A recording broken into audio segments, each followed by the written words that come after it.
La siguiente es una producción de JH Televisión.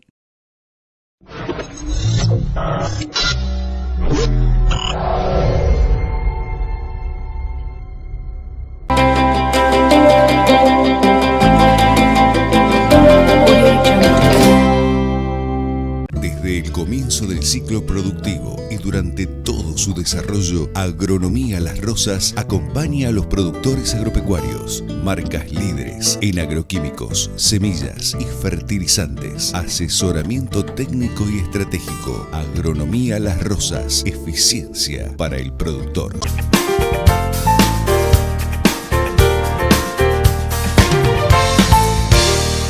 Cooperativa Agrícola-Ganadera Buquet Limitada, acopio, comercialización de cereales, venta de agroquímicos, combustibles, lubricantes, ACA Salud, Cobaeco Turismo, Agencia de Seguros La Segunda. APART Cedro Azul, un compromiso con la tercera edad. Talleres de educación física, manualidades, literatura, nuevos servicios, centro de día, jornada completa de 9 a 19 horas. Incluye desayuno, almuerzo y merienda, asistencia a los talleres, servicio de enfermería, modalidad talleres horarios de 9 a 11 horas. APART Cedro Azul, conózcanos. En Pedro Bravín Ferretería, acércate a nuestros locales o vía web y accede a herramientas eléctricas, neumáticas y explosión. Combina marcas y distintas herramientas. No te lo podés perder. El Trébol, San Jorge. www.pedrobravín.com.ar.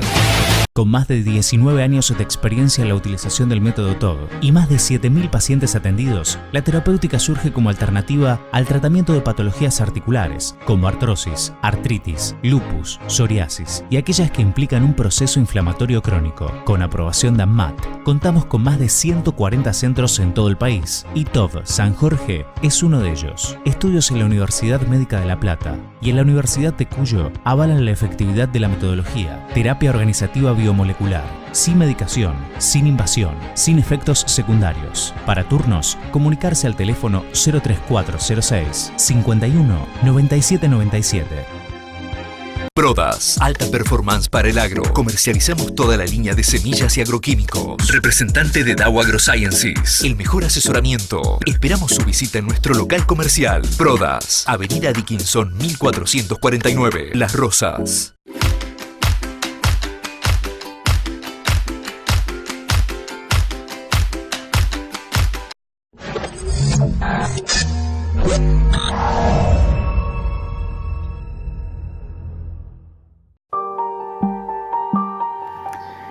¿Qué es lo que hace que Finlandia sea considerada como la nación más estable, más segura y mejor gobernada del mundo? ¿Cómo es que este país de apenas 5 millones de habitantes esté hoy en el tercer puesto entre los países más ricos y entre los menos corruptos, en el segundo lugar entre los más progresistas socialmente y en el tercero por su justicia social? Mientras que en la Argentina, como en la mayoría de América Latina, reducir la inmensa desigualdad de oportunidades educativas entre niños que nacen en familias pobres y los de familias ricas sigue siendo uno de los principales desafíos, Finlandia se transformó con un conjunto de políticas educativas y sociales que crearon uno de los modelos más celebrados de excelencia en educación pública en el mundo. El conocido milagro finlandés inició en la década de los 70 y cobró fuerza en los años 90 con una serie de reformas innovadoras.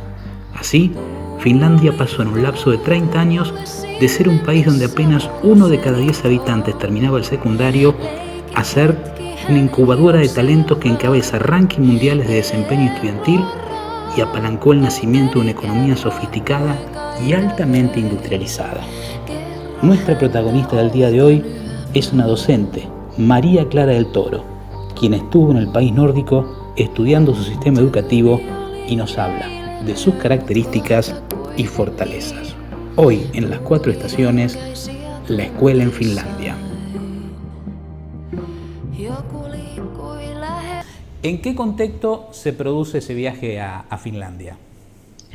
En un contexto en el que yo quería vivirlo por experiencia propia. Leía sobre el sistema, porque está en todos lados obviamente, al ser modelo, pero no llegaba como a abarcarlo del todo. Entonces me surgió la necesidad de tener que viajar allá a hacerlo, y me contacté con la embajada de Finlandia, me mandaron un montón de propuestas, la mayoría son en inglés, y decidí hacerlo con una señora educadora referente en Finlandia, que me organizó un viaje personalizado para los objetivos que yo quería fundamentalmente conocer del sistema educativo, que era la inclusión, y me organizó un viaje de 15 días en el que recorrimos desde jardín de infantes, escuelas primarias, secundarias, escuelas vocacionales y universidades, y tuvimos entrevistas con varios directores y educadores de allá. Cuando uno habla del sistema educativo finlandés, habla del sistema educativo público. ¿Hay sistema educativo privado en Finlandia o todas las escuelas son públicas? No existen las escuelas privadas, es parte de lo grandioso de su sistema educativo, es gratuito para todos, nadie se queda afuera. La sociedad obviamente está organizada de tal manera que la educación es el eje y es en donde logran incluir a todos en la sociedad. Así que es gratuita y no hay escuelas privadas. Y así como en la Argentina hay una ley que establece que la educación debe iniciarse a los 3 años y terminar a los 17, 18, en la medida que el chico, por supuesto, complete el ciclo de manera regular. ¿A qué edad un chico en Finlandia empieza la escuela? En Finlandia no es obligatorio desde jardín de infantes como acá.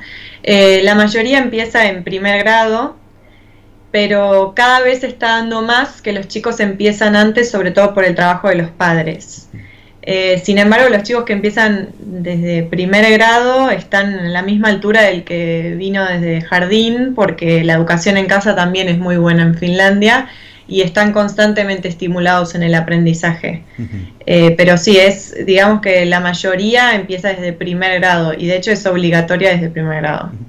¿Y cuál fue la primer gran diferencia, el primer gran choque cultural que te llevaste al conocer las escuelas públicas finlandesas respecto a lo que ya conocías de la Argentina? Creo que lo que más me llamó la atención fue la autonomía que tienen los alumnos desde todos los sentidos, desde que van solos a la escuela hasta que vuelven solos, y en el trabajo áulico también son muy autónomos. Me pasó en una situación específica en las calles de Finlandia, en Helsinki, que vi a una nena muy chiquitita de 6 años con su mochila caminando sola por la calle, que para mí eso acá, o sea, yo nunca lo vi, no estaba acostumbrada a ver una nenita sola, y bueno, nos explicaron que allá es totalmente autónomo, obviamente que hay otro tipo de seguridad y otro tipo de sociedad, pero sí, los chicos tienen mucha autonomía, incluso en cómo se manejan adentro del colegio, en el recreo, obviamente van solo a la mañana, entonces tienen todas las tardes libres para elegir qué quieren hacer, ocio, hobbies y todo ese tipo de estimulación que consideran importante allá también. Precisamente das un poco en la tecla de una de las tantas cosas que se debaten en la Argentina, que tiene que ver con la educación extendida y que a la tarde también haya actividades escolares. ¿En Finlandia solamente es a la mañana que los chicos van a la escuela? Sí, de hecho van más o menos de 8 de la mañana a 12 de mediodía, 1, y almuerzan siempre en el colegio, que las comidas están incluidas, y todas las tardes las tienen libres. Algunos chicos deciden quedarse a talleres optativos que hay en la misma escuela que ofrece o club de actividades, y otros se vuelven a sus casas y hacen los hobbies en otros lados. Pero esa es una de las claves del sistema educativo, porque no se considera que tienen que estar más horas, sino que las horas que están a la mañana tienen que ser de mucha calidad y que tienen que tener las tardes libres. Yo siempre digo que a un alumno argentino le gustaría mucho hacerse amigo de un amigo finlandés, porque básicamente nuestros alumnos van todo el día al colegio y los chicos de Finlandia tienen más tiempo libre. ¿Qué pasa con las infraestructuras escolares? Vos debés conocer bien que la Argentina es un país con muchas disparidades. Muchas veces están más preocupados porque no se caiga el techo de una escuela que por poder dar clases como corresponde. ¿Cómo es la infraestructura básica de una escuela en Finlandia?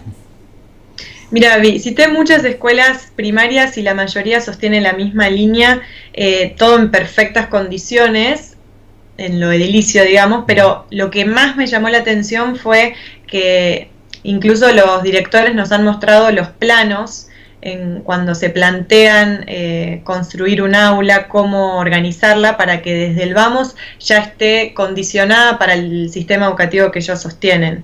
Entonces, la disposición áulica es flexible, los asientos son flexibles, los recursos están siempre cercanos y al alcance de los alumnos, se manejan con total libertad, autonomía y responsabilidad. Todas las clases a las que yo entraba era un sueño. O sea, esa es una experiencia que hay que vivirla, porque si te la cuentan o lo lees, realmente no es lo mismo.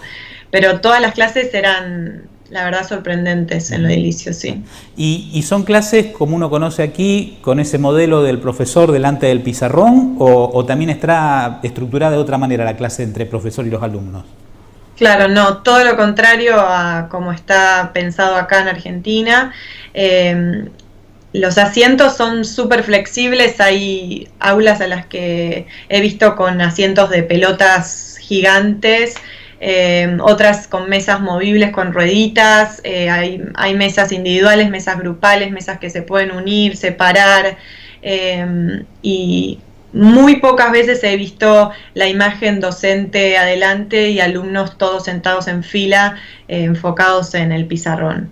Generalmente los vi trabajando en grupo, y otra cosa que tiene el sistema educativo de Finlandia es que generalmente trabajan como pareja pedagógica. Las maestras, suele haber 2 por grupo, los grupos son pequeños y las 2 maestras trabajan a veces juntas con el grupo, y a veces se divide ese grupo en 2 para trabajar de manera más personalizada. O sea que no tenemos esos cursos a veces numerosos de 30 y casi 40 alumnos que podemos encontrar en algunas escuelas argentinas. No, eso no existe. De hecho, cuando yo viajé allá y tenía las reuniones con los docentes y los directivos, les sorprendía mucho lo que yo les contaba de nuestro sistema educativo. Lamentablemente, hubo 2 cosas que les parecieron como hasta horribles y se sorprendendieron para mal, que fueron la cantidad de alumnos que hay muchas veces en muchas escuelas. Cuando le dije que podría llegar a haber 30 alumnos por clase, casi se mueren. Y otra cosa que también estaban como sorprendidos negativamente es que nuestros alumnos vayan todo el día a la escuela, y aparte que hay muchos alumnos que después de la escuela van a sus terapias individuales de psicología, psicopedagogía, fonoaudiología, y eso les parecía terrible. Les parecía que estábamos robándole el tiempo a nuestros alumnos, cuando todos esos servicios allá se brindan desde la escuela, con prevención, con anticipación y con un sistema mucho más organizado, pero de tal manera que los chicos puedan tener tiempo libre para jugar, para hacer amigos y para tener sus actividades extracurriculares. Vos sabés, y está bien claro que aquí en la Argentina a un alumno los docentes le dan tarea para hacer fuera del horario escolar, tarea que muchas veces uno no sabe si la hace el padre o el propio alumno. ¿Qué pasa en Finlandia? ¿Los chicos a la tarde tienen tiempo libre para hacer lo que más les guste, o tienen que hacer tareas que los profesores les dejan que no pudieron trabajar en clase? Y mira, los docentes nos decían que si ellos dan tarea estarían yendo en contra de su lema del sistema educativo, de su pilar, porque si ellos están dando las tardes libres, no son para que se llenen con tarea. Así que no se dan tareas generalmente, pero cuando yo me senté a conversar con una docente en particular sobre este tema, me dijo que no se les llaman tareas, pero hay veces que se les da a ciertos alumnos, no a todos, ejercicios específicos para ese alumno, porque se considera que lo tiene que seguir practicando para automatizarlo. Pero antes de darle esa tarea, se aseguran de que él lo sepa hacer y lo tenga manejado, digamos, en el aula. Una vez que ya adquirió la técnica, digamos, y que solo lo que le resta es practicar para consolidarlo, ahí sí a esos alumnos en específico se les da ese ejercicio. Pero es algo muy puntual, muy específico, y no se da tan seguido, digamos. Uno entiende que en función de todas estas cosas que nos estás contando, el nivel de repitencia o deserción debe ser realmente muy bajo en Finlandia. Sí, es bajísimo, y de hecho el sistema educativo de Finlandia se dice que no tiene callejones sin salida, porque realmente está organizado de tal forma que nadie se queda afuera, y que si hay algún alumno con algún tipo de dificultad, que pueda ser ayudado para que esté dentro del sistema, de alguna manera, pero que esté. Por ejemplo, nos han contado de casos en los que generalmente desde la escuela secundaria tienen dos opciones. Los chicos de Finlandia pueden elegir entre escuela secundaria básica como la tenemos nosotros o una escuela vocacional, que en las escuelas vocacionales lo que hacen es trabajar específicamente en vocaciones, en trabajos, oficios que les gustaría hacer a los chicos, y los chicos van explorando y experimentando diferentes oficios y van probando lo que les gusta y después van eligiendo su rama, y de hecho tienen oportunidades para empezar algún empleo, probar pasantías en diferentes empresas que están dispuestas. Y esa es una opción que acá no hay y que me parece a mí fundamental, porque el gran porcentaje de los chicos eligen ir a una escuela vocacional, y lo que tiene de bueno el sistema educativo es que de la escuela vocacional podés volver a una escuela secundaria, y de la escuela secundaria a una escuela vocacional, y de las mismas podés ir a una universidad. Es decir, está todo conectado y como organizado de tal manera que nadie se queda afuera. Hubo un caso que nos contaron de un adolescente que estaba con algunas dificultades familiares y por alguna razón había dejado la escuela secundaria y no se había inscrito en una universidad, ni en una escuela vocacional, ni nada. O sea, estaba afuera, no haciendo nada educativo, y nos contaron que en esos casos un trabajador social se acerca a la casa de ese alumno, le toca la puerta y se sienta a conversar con él a ver por qué está fuera del sistema. Es decir, el país de Finlandia se asegura que todos sus ciudadanos reciban educación porque saben que ese es el futuro de su país. ¿Cuántos días de clase tienen en Finlandia? Los famosos 180 que en la Argentina nunca pudimos cumplir, más, menos. No, días de clase tienen lo mismo que nosotros, con diferentes vacaciones, por supuesto, pero siempre a los chicos no los vas a escuchar decir que están contando los días para que termine el colegio. Al contrario, están contando los días para ver cuándo empieza, porque adoran ir al colegio, y yo también adoraría ir a un colegio ahí. ¿Y qué pasa con la utilización de las nuevas tecnologías? ¿Cómo se aplican? Si es que se aplican, digo, con rigurosidad, o si es en cuestión de una herramienta más, las nuevas tecnologías. Sí, en Finlandia es considerado una herramienta más. Yo pregunté mucho por las computadoras y las tablets, sobre todo en el consumo tal vez excesivo en las casas, como yo veo acá en mis pacientes de psicopedagogía, pero allá no es un tema de así de tanto consumo. Lo tienen, los chicos de 3 años tienen tablets, por ejemplo, pero no hay ese consumo de que están todo el tiempo con la tablet, como acá sí, yo veo mucho. Tienen otras actividades, entonces la tablet no es tan interesante allá. Es un recurso más que lo usan en las aulas, suelen tener muchas clases así como de búsqueda de información, en el que usan la tablet y la computadora como una herramienta de búsqueda, pero no hay esa adicción a los dispositivos como hay acá. Y en la escuela secundaria, los chicos tienen esa gran cantidad de materias que tenemos aquí, muchas de las cuales ni siquiera sabemos muy bien para qué se las dan, o tienen también la posibilidad de tener un contenido básico y después elegir por algunas optativas que les interesen más. Tienen un currículum que tienen que respetar todas las escuelas, pero siempre el docente tiene la libertad, autonomía y se hace cargo de elegir con criterio qué contenidos van a ver esos alumnos ese año. Generalmente se prioriza más las habilidades para la vida y para el futuro que los contenidos en sí, porque se considera que el contenido lo pueden encontrar 24/7 en internet, entonces se forma más que nada en habilidades para la vida, se entrena en eso. Y tanto en primaria como en secundaria se le da mucha importancia a varias materias que nosotros a veces ignoramos o no le damos tanta relevancia, como música, arte, tienen mucho manualidades, construyen sus propios muebles. Hemos visto a chicos hacer el plano de una silla y estar construyendo su propia silla, arman su propia ropa.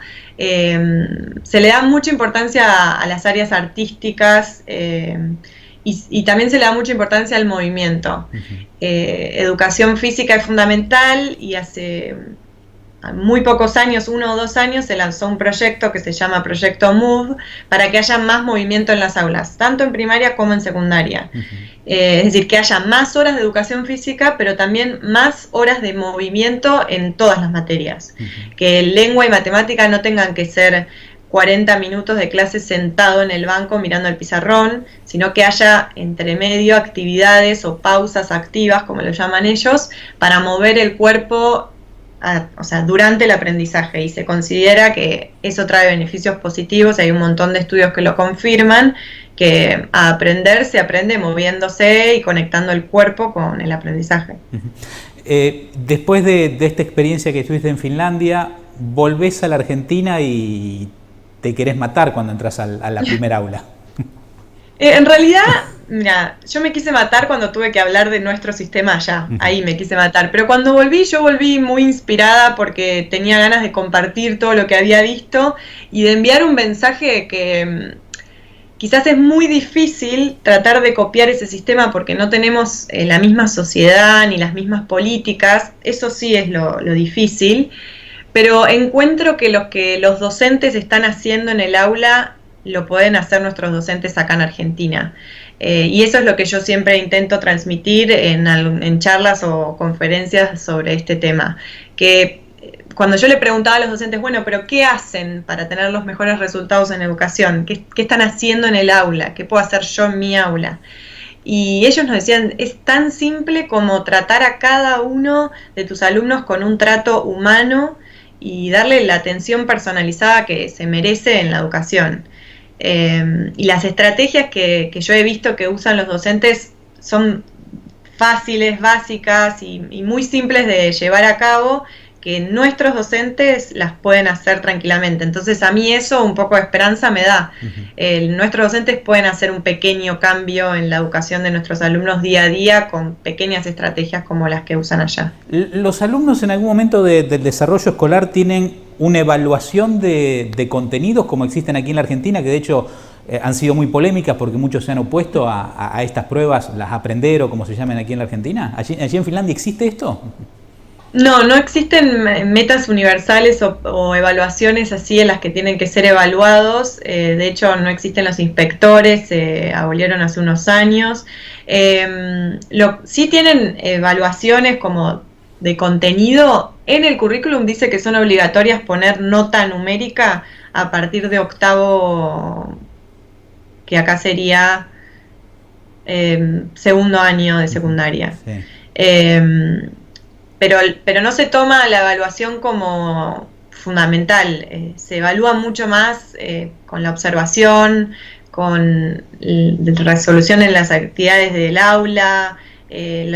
Realmente la evaluación es más cualitativa que cuantitativa y se tiene mucho cuidado en las notas numéricas y mucho respeto porque hay estudios que confirman que el número en sí, realmente si a los chicos le entregas un examen con un número y abajo una explicación de en qué se confundió, en qué tiene que mejorar, los chicos se quedan solo con ese número.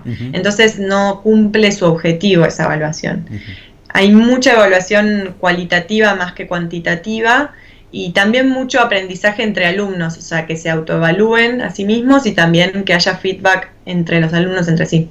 ¿Y los maestros tienen algún tipo de evaluación de metas que cumplir que el Estado les exija, por ejemplo? No, tampoco, y eso es la autonomía que tienen los docentes, que se sienten libres para todo. Ellos pueden elegir sus propios recursos, sus libros, lo que van a usar, lo que van a ver ese año.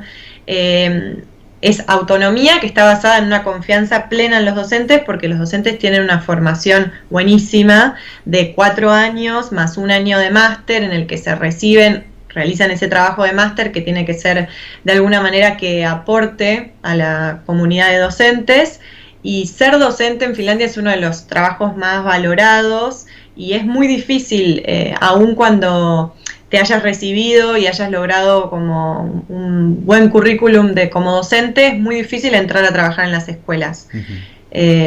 Porque realmente creen que el valor está ahí, en la formación del docente. Y entiendo que tampoco debe existir lo que en la Argentina llamamos el docente taxi, ese que tiene que salir corriendo de una escuela y llegar rápido a la otra para empezar una nueva clase.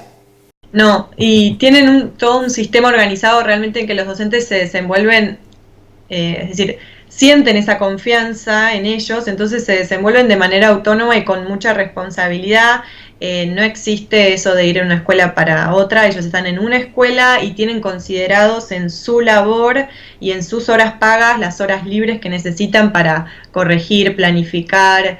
Todas esas horas las hacen en la institución y ellos también tienen las tardes libres. Así que sí, es total confianza y responsabilidad en lo que ellos estudiaron. Y tienen incluido también en su formación el apoyo a los chicos con dificultades de aprendizaje, que quizás acá en Argentina está difícil todavía ese tema. En cambio allá los docentes ya están formados en cómo adecuar, cómo dar adecuaciones de acceso a los alumnos que tienen dificultades, porque el sistema de apoyo para el aprendizaje está organizado con un pensamiento de que todos en algún momento de su trayectoria educativa van a necesitar un apoyo para aprender. Los chicos que tienen algún trastorno específico o los chicos que tienen un perfil con alguna dificultad. Entonces hay una base de apoyo para el aprendizaje para todos. María Clara, ¿es un problema de plata esto? Digo, lo que el Estado finlandés destina anualmente en su presupuesto a la educación, ¿es muy distinto a lo que la Argentina destina anualmente en su presupuesto o el problema pasa por otro lado? La realidad es que por un lado sí, porque Finlandia invierte mucho más en educación que en Argentina, pero para mí la clave está en que Finlandia siempre apostó a la educación y siempre invirtió mucho en educación, aún en momentos de crisis. Y eso creo que es lo que nos distingue entre Finlandia y Argentina. Que quizás nosotros en momentos de crisis es como que recortamos por ahí y Finlandia ni siquiera se le ocurre tocar esa inversión porque considera que eso es el futuro de sus ciudadanos. Entonces me parece que la diferencia más significativa está ahí. Ellos siempre apostaron en educación y hace unos días yo fui a una charla de un finlandés que vino acá a Argentina y él explicaba que en los comienzos de la reforma finlandesa, Argentina estaba en una situación muy similar a Finlandia. Y la diferencia fue que ellos apostaron a educación, más allá de la crisis en la que estaban pasando, y nosotros no, y bueno, acá estamos. ¿Y cuánto hace de esa reforma estructural de la educación finlandesa que desemboca en este modelo que todo el mundo elogia? Hace 30 años hubo una gran reforma que es la que fue, digamos, el eje y el cambio significativo, pero ellos vienen modificando el sistema hace muchos más años que 30, te diría más de 50, pero en los últimos 30 años se produjeron los cambios más significativos por los cuales se dieron a conocer y se hicieron más famosos, digamos. Más allá de que no podríamos imitar ese modelo tal cual vos decís, porque evidentemente primero tendríamos que transformarnos nosotros en finlandeses para que funcione tal cual funciona allá, porque evidentemente tenemos una idiosincrasia, una cultura muy distinta a la que tienen ellos. Pero de todas maneras, ¿por dónde podríamos empezar? ¿Cuáles son esas cositas que podríamos cambiar o transformar para mejorar un poco nuestra educación? Y recordando siempre que en Finlandia lo que tiene como lema es que el alumno es el centro y es lo más importante, entonces priorizar todo el tiempo el aprendizaje y el interés del alumno. En Finlandia sucede mucho que hay una planificación armada, pero si el alumno ese día trajo un interés particular en la hormiga que está pasando por la ventana, se toma ese interés y esa clase, un gran porcentaje de la clase va a ser dedicado a ese tema y se aprende mucho más que si se seguiría con la planificación de ese día.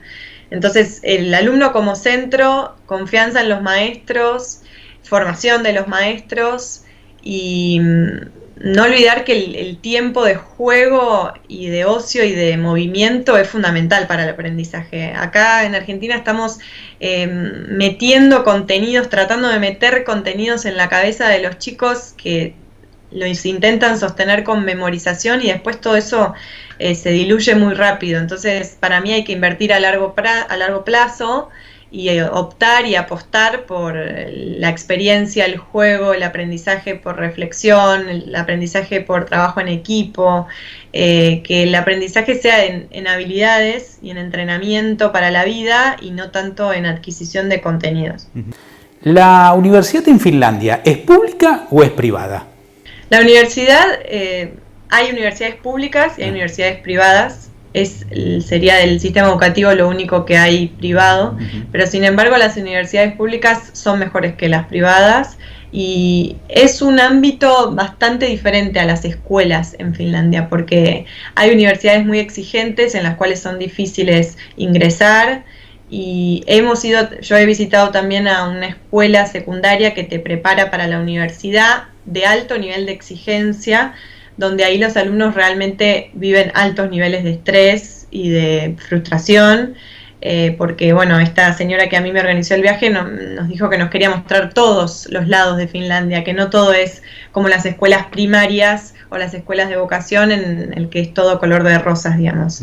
Hay también espacios de alta exigencia, pero bueno, son elecciones de cada alumno. Hablando con tus colegas argentinos, compartiendo esta experiencia y después, por supuesto, de hacer catarsis, incluso de largarse a llorar cuando uno compara un modelo con el otro, ¿en qué concluyen finalmente? La realidad es que lo más importante para mí es que no perdamos las esperanzas ni la vocación. Yo confío plenamente en la vocación de los docentes. Bueno, soy maestra y trabajo con muchas maestras y veo que tienen ganas, que hay vocación.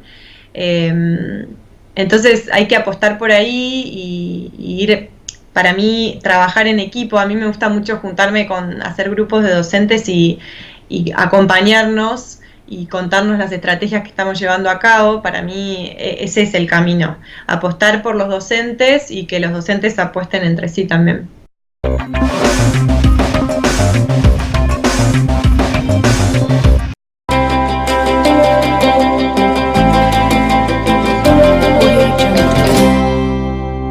Desde el comienzo del ciclo productivo y durante todo su desarrollo, Agronomía Las Rosas acompaña a los productores agropecuarios, marcas líderes en agroquímicos, semillas y fertilizantes, asesoramiento técnico y estratégico. Agronomía Las Rosas, eficiencia para el productor.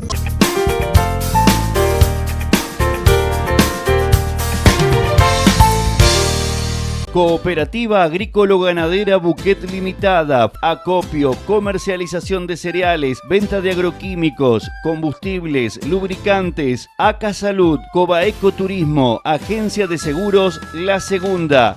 APART Cedro Azul, un compromiso con la tercera edad. Talleres de educación física, manualidades, literatura, nuevos servicios, centro de día, jornada completa de 9 a 19 horas. Incluye desayuno, almuerzo y merienda, asistencia a los talleres, servicio de enfermería, modalidad talleres horarios de 9 a 11 horas. APART Cedro Azul, conózcanos. En Pedro Bravín Ferretería, acércate a nuestros locales o vía web y accede a herramientas eléctricas, neumáticas y explosión. Combina marcas y distintas herramientas. No te lo podés perder. El Trébol, San Jorge, www.pedrobravin.com.ar. Con más de 19 años de experiencia en la utilización del método TOG y más de 7.000 pacientes atendidos, la terapéutica surge como alternativa al tratamiento de patologías articulares, como artrosis, artritis, lupus, psoriasis y aquellas que implican un proceso inflamatorio crónico. Con aprobación de ANMAT, contamos con más de 140 centros en todo el país y TOG San Jorge es uno de ellos. Estudios en la Universidad Médica de La Plata y en la Universidad de Cuyo avalan la efectividad de la metodología, terapia organizativa biomolecular, sin medicación, sin invasión, sin efectos secundarios. Para turnos, comunicarse al teléfono 03406 51 97 97. Prodas, alta performance para el agro. Comercializamos toda la línea de semillas y agroquímicos. Representante de Dow AgroSciences. El mejor asesoramiento. Esperamos su visita en nuestro local comercial. Prodas, Avenida Dickinson 1449, Las Rosas.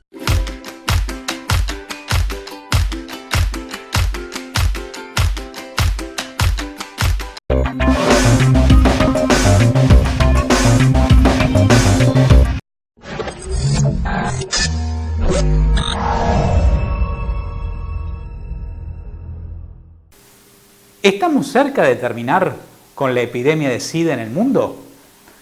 Desde aquellos lejanos primeros años de los 80, cuando se conocieron los primeros casos de la enfermedad, que por entonces era sinónimo directa de muerte, a estos nuestros días, mucho ha cambiado. Miguel Pedrola es un médico argentino que trabaja desde hace 3 décadas en el diagnóstico precoz del VIH. Y sobre estas cuestiones hablaremos en el programa del día de hoy de las 4 estaciones. ¿A cuánto estamos de terminar con la epidemia de SIDA? Bueno, es importante remarcar que cuando hablamos de epidemia de SIDA hablamos de enfermedad y no hablamos de terminar con el virus del HIV. En este caso, por los trabajos que venimos haciendo conjuntamente con la Organización Mundial de la Salud, ONU-SIDA, estamos planteando que habría una posibilidad de terminar con la epidemia del SIDA para el año 2030. Pero para esto necesitamos el apoyo político de los líderes de todos nuestros países para seguir invirtiendo en este tema, ya que tenemos muchos avances científicos, muchos avances médicos, y ahora lo que estamos necesitando es poder mantenerlo y llevarlo a la práctica. ¿Hay algo concreto? Hoy tener SIDA, ser portador de SIDA, no es una condena a muerte como alguna vez pareció al comienzo de la enfermedad. En realidad hay que dividir, como bien dije antes, SIDA es una enfermedad y el virus del VIH es quien va a producir esta enfermedad. Hoy las personas viven con el virus del VIH y no necesariamente van a llegar a tener SIDA. Y sobre todo en un momento en el cual tenemos una disponibilidad de tratamientos, los cuales hacen cronificar la enfermedad, que la calidad de vida de las personas sean igual o mejores de muchas otras personas que no viven con VIH. Y sobre todo, como importante, es que aquellas personas que están con un tratamiento efectivo, o sea que su carga viral está indetectable, esas personas no transmiten el VIH. Esto pasa a ser un tema importante cuando hablamos de salud pública. ¿Cuánto es de importante un diagnóstico a tiempo? Es decir, poder la persona descubrir a tiempo que es portador del virus. En realidad, en este caso, las personas no portan el virus, sino que están infectados del virus. Esa palabra también es importante porque hay otras patologías en las cuales uno puede llegar a ser portador y no tener ningún problema pero transmitirlo. En el caso del virus del VIH, todas las personas que tienen el virus del VIH están infectados, o sea, no son portadores. Pero, hacia la pregunta a la cual planteas, la Organización Mundial de la Salud ya definió que el tratamiento debería realizarse apenas uno conozca el diagnóstico de la persona. O sea, lo ideal sería comenzar el tratamiento el mismo día del diagnóstico, pero también plantea no esperar mucho más allá de 7 días luego del diagnóstico.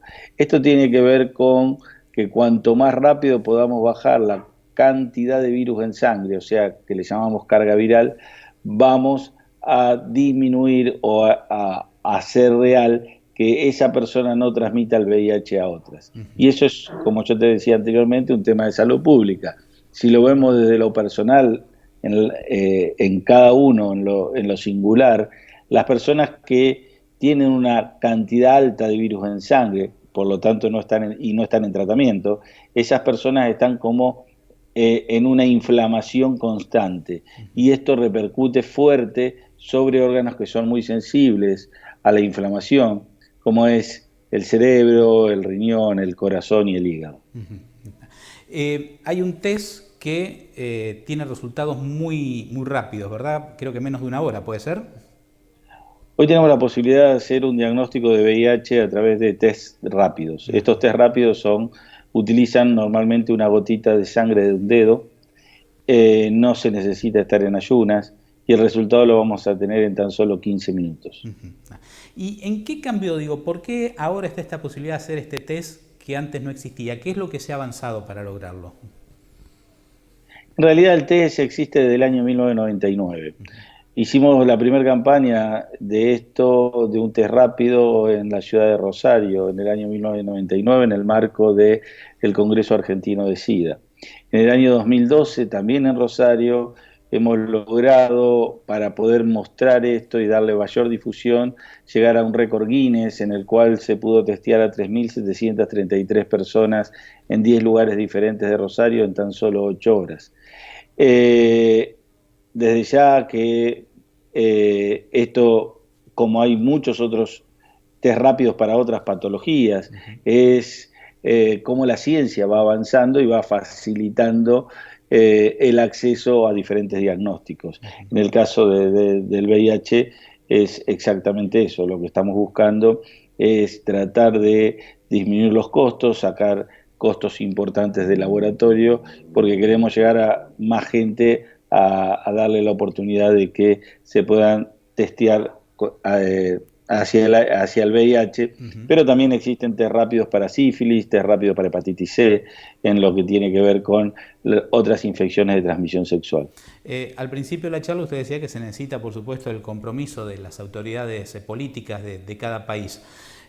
Usted es director de Latinoamérica y el Caribe, es decir, una región poblacional muy amplia.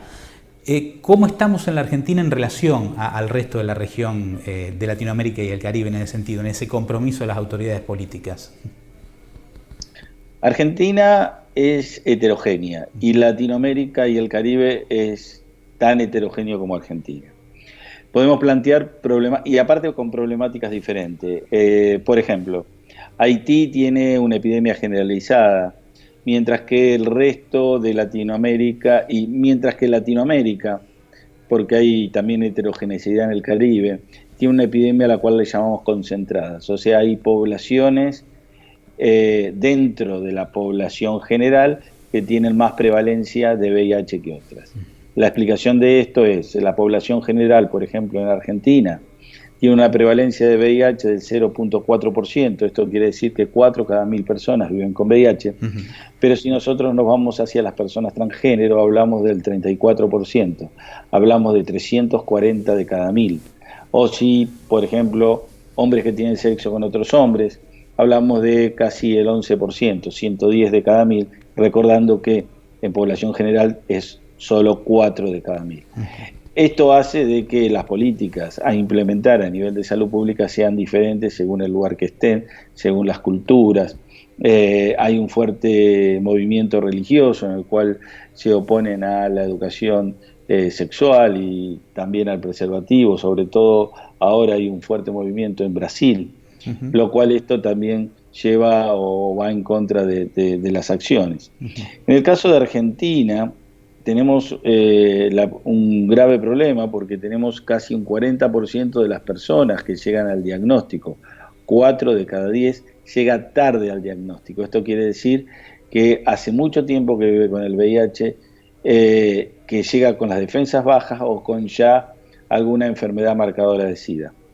Esto nos plantea de que en Argentina 1.500 personas por año, desde hace ya casi 10 años, mueren a causa del VIH-Sida. El número como 1.500 a lo mejor parece poco o mucho, pero cuando esto lo planteamos, si quieren, en días, es casi cada 5 personas por día mueren por VIH, o aproximadamente cada 4 a 5 horas muere una persona por VIH en Argentina. También tenemos 5.800 nuevos diagnósticos según el boletín oficial de Argentina, lo cual también nos está planteando de que sigue aumentando los nuevos diagnósticos en la región. Nosotros planteamos, conjuntamente con la Organización Mundial de la Salud, la posibilidad de que si en todo el mundo podemos llegar a tener un 90% de las personas que sepan que viven con VIH, que el 90% de esas personas puedan entrar en tratamiento y el 90% estuvieran indetectables, y que en el 2030 podamos acercar esos números a 95, 95, 95, podríamos terminar la epidemia del SIDA. Como lo venimos diciendo, Argentina no iba a llegar y no llegó cuando mostró las últimas estadísticas, ya que solo en el primer 90 llegamos al 83%. Desde ya de ahí para atrás estamos muy lejos de llegar a ese 90. Y eso es lo que yo planteo cuando me preguntaba sobre el compromiso de que el gobierno argentino firmó una declaratoria de llegar a este 90 y lamentablemente, como todos lo vinimos diciendo en los últimos años, no iba a llegar y no lo cumplió. Puede ser incluso que desde la salud pública se hable poco del SIDA, uno ve incluso campañas de prevención de otras enfermedades, pero de SIDA la verdad es que, al menos en la Argentina, no se habla tanto. ¿Puede ser esa una de las causas?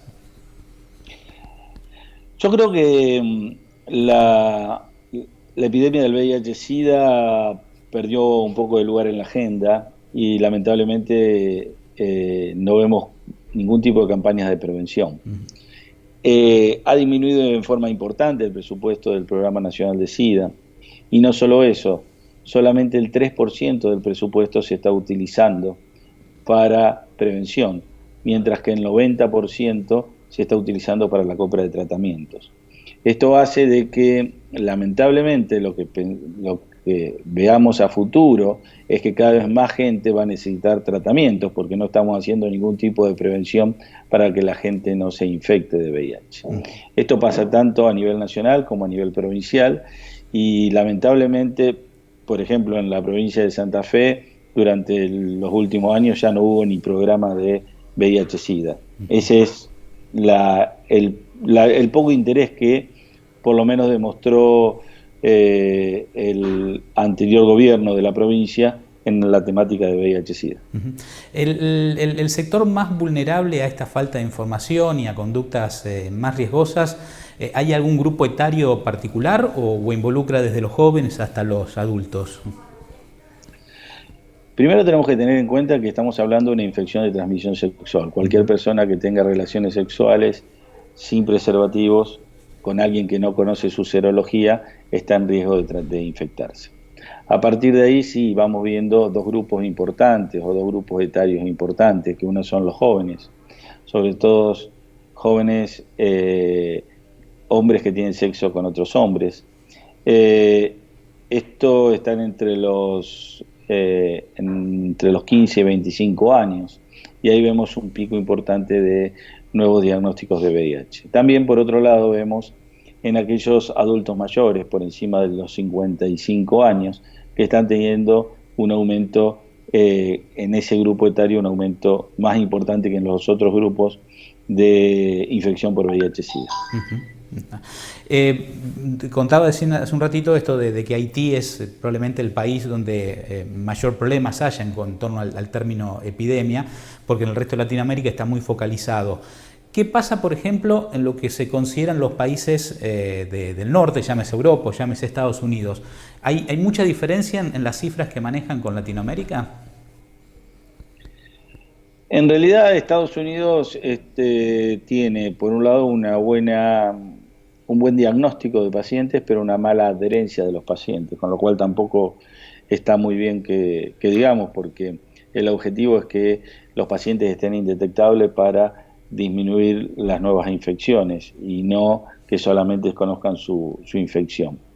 Tenemos casos de países como Francia, el cual está funcionando muy bien el sistema en el sistema de salud, pero también tenemos países en África donde también se está trabajando relativamente bien, con lo cual muchas veces no tiene que ver con el desarrollo del lugar o el dinero, sino con los objetivos de trabajo.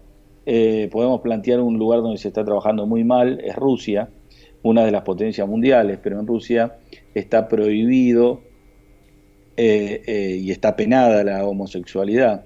Por lo tanto es muy difícil trabajar en esos lugares y tan solo el 10% de la población con VIH accede a sus tratamientos. ¿Cómo está el tema del acceso a los medicamentos, en particular aquí en la Argentina? ¿La salud pública lo cubre? ¿Hay que contar con un dinero muy específico para poder acceder a esos medicamentos? Por ley, no importa que uno tenga obra social o no, el tratamiento es totalmente gratuito, el 100%. El problema es que los problemas de logística, problemas de compras, hicieron de que durante este último año haya problemáticas en el abastecimiento de los tratamientos. Muchas veces, no quiere decir que las personas se quedaron sin tratamiento, pero sí tuvieron que ir varias veces a la farmacia a buscar el tratamiento porque se lo dieron en partes, o sea, para 10 días, para 20 días. Y esto teniendo en cuenta personas que tienen tratamientos crónicos y que la adherencia es importante, el no tener un tratamiento por 3 meses cuando no se va a cambiar, porque en realidad si funciona bien va a estar toda su vida con el mismo tratamiento, y tener que ir 3 o 4 veces en el mismo mes a buscar el tratamiento, esto conspira con la buena calidad de vida y con la buena adherencia de las personas, más allá de la posibilidad o cuando uno empieza a pensar que a lo mejor no tenga el tratamiento la próxima vez que vaya.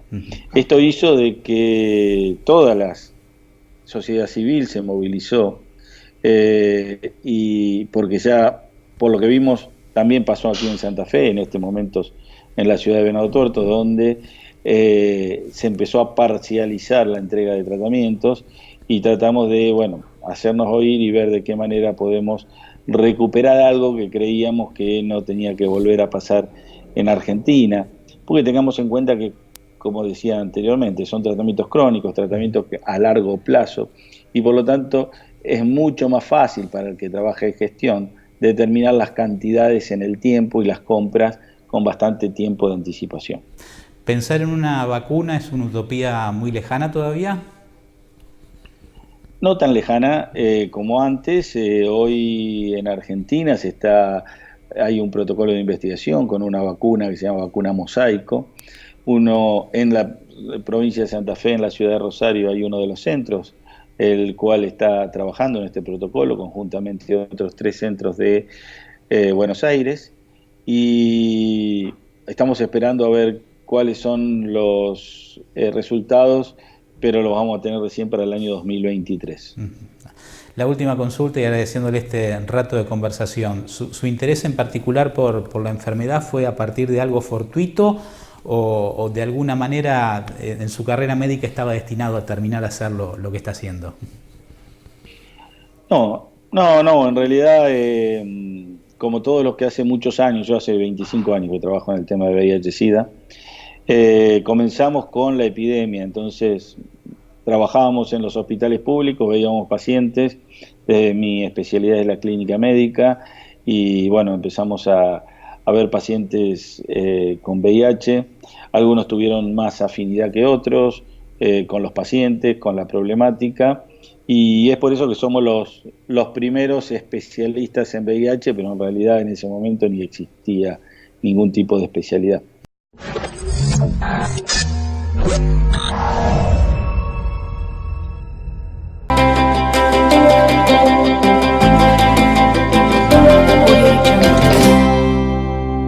Desde el comienzo del ciclo productivo y durante todo su desarrollo, Agronomía Las Rosas acompaña a los productores agropecuarios, marcas líderes en agroquímicos, semillas y fertilizantes, asesoramiento técnico y estratégico. Agronomía Las Rosas, eficiencia para el productor.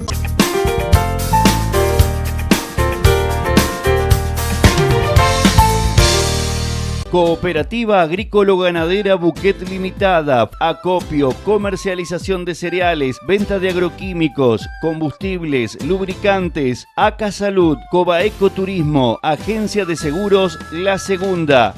APART Cedro Azul, un compromiso con la tercera edad. Talleres de educación física, manualidades, literatura, nuevos servicios, centro de día, jornada completa de 9 a 19 horas. Incluye desayuno, almuerzo y merienda, asistencia a los talleres, servicio de enfermería, modalidad talleres horarios de 9 a 11 horas. APART Cedro Azul, conózcanos. Con más de 19 años de experiencia en la utilización del método TOG y más de 7.000 pacientes atendidos, la terapéutica surge como alternativa al tratamiento de patologías articulares, como artrosis, artritis, lupus, psoriasis y aquellas que implican un proceso inflamatorio crónico. Con aprobación de ANMAT, contamos con más de 140 centros en todo el país y TOG San Jorge es uno de ellos. Estudios en la Universidad Médica de La Plata y en la Universidad de Cuyo avalan la efectividad de la metodología, terapia organizativa biomolecular, sin medicación, sin invasión, sin efectos secundarios. Para turnos, comunicarse al teléfono 03406 51 97 97. Prodas, alta performance para el agro. Comercializamos toda la línea de semillas y agroquímicos. Representante de Dow AgroSciences. El mejor asesoramiento. Esperamos su visita en nuestro local comercial. Prodas, Avenida Dickinson 1449, Las Rosas.